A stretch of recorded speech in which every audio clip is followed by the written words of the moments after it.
The People's Mojahedin Organization of Iran, PMOI, MEK, was founded 53 years ago in 1965 with the aim of establishing freedom and democracy in Iran.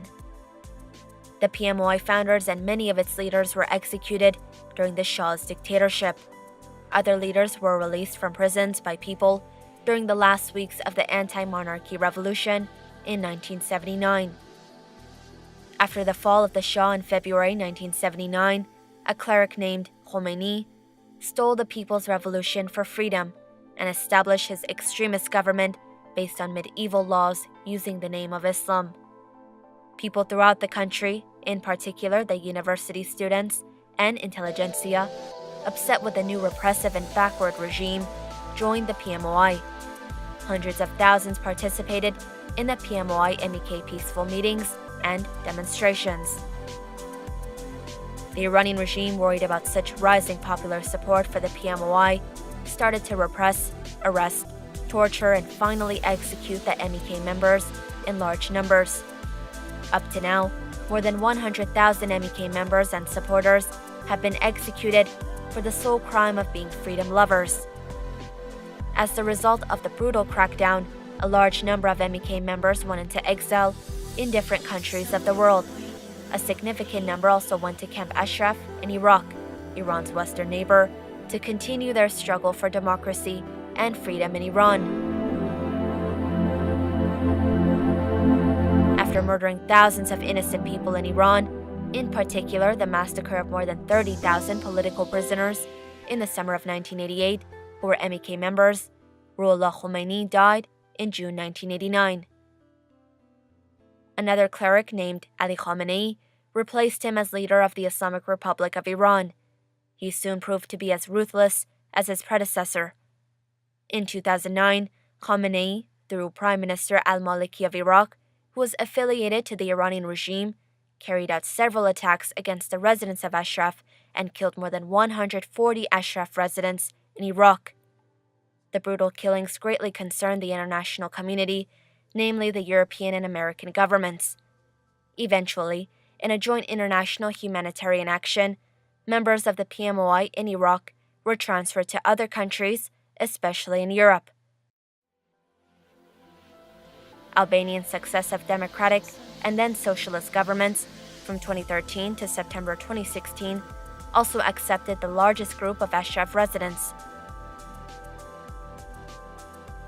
The PMOI is the principal member of the coalition of the National Council of Resistance of Iran, NCRI, a coalition of Iranian democratic groups and personalities. Ms. Maryam Rajavi is the president-elect of the NCRI, based in Paris. Her 10-point plan for a free Iran has been welcomed internationally. The 10-point plan includes free elections, separation of religion and state, gender equality, equal rights for religious and ethnic minorities, abolishing the death penalty, peaceful coexistence with other countries, international and regional peace and cooperation, as well as respect for the United Nations Charter. Every year, 100,000 Iranians living in different countries around the world come to Paris to participate in the annual gathering of the PMOI to show their solidarity, where many international personalities, including dignitaries from Albania, have also taken part. Can you see how many people Madam Rajavi brings to Paris? 100,000?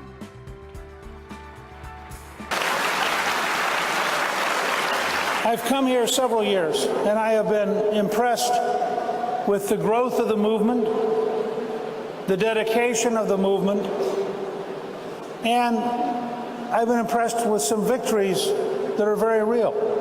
The 3,000 people you just saw in Albania are an enormous victory over the dictatorship.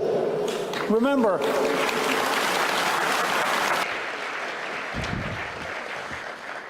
I think you've heard from all the speakers, Madam Rajavi, that there is a solidarity amongst people who appreciate freedom and democracy.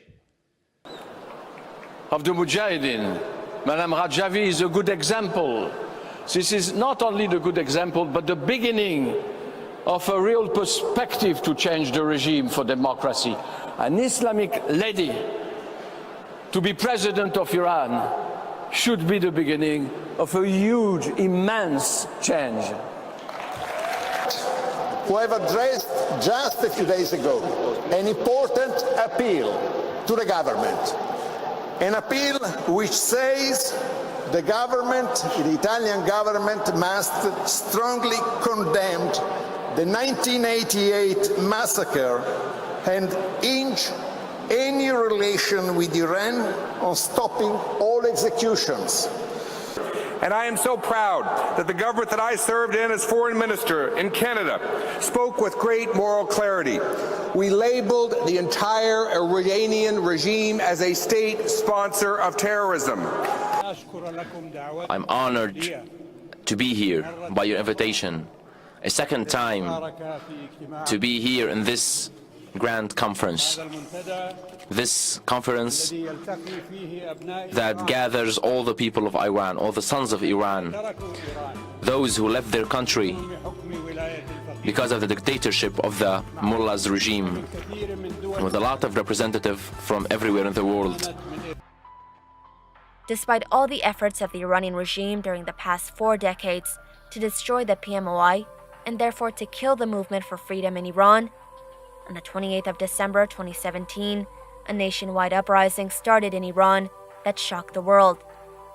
The uprising is continuing in the form of public demonstrations, protest actions, and strikes, despite a widespread suppression and crackdown.